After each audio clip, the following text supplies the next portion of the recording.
There are two reasons why it's difficult, and it's also why it's critical. It depends on the resources you have. As an independent journalist, I don't have money behind me, so it takes time and effort to find documents, to find key witnesses that can tell the story. When you're an investigative journalist, you don't have lawyers generally behind you. If somebody wants to sue you, you may be in trouble. Although the stories I've done on Browder have all been vetted by the retired partner of a very major Washington law firm.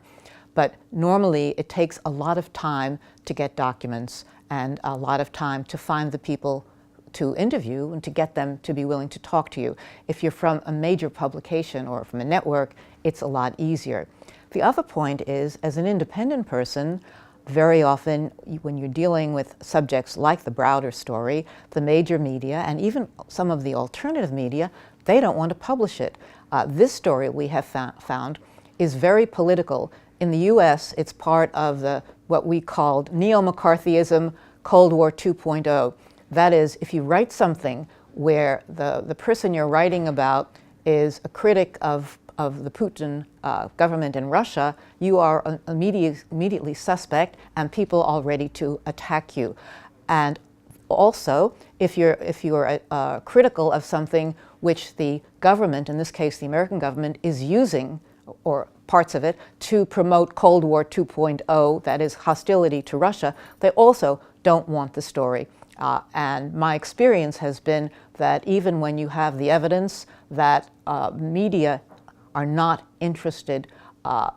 There was one case, the Washington Post, somebody who is in charge of their facts, that is, not a low-level fact checker, this is a major reporter, knew that the story was a fake, the Browder story that he gives out, that's printed in American media is a fake.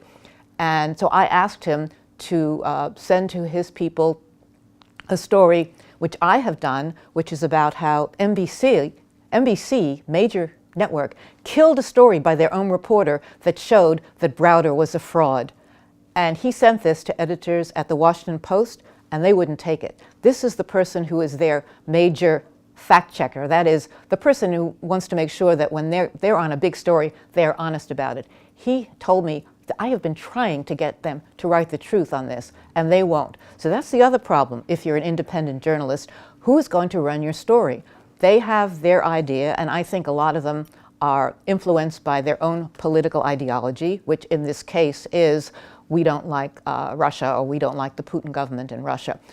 So if you're writing about this kind of story, and it's an important story, that's a problem for an independent investigative journalist.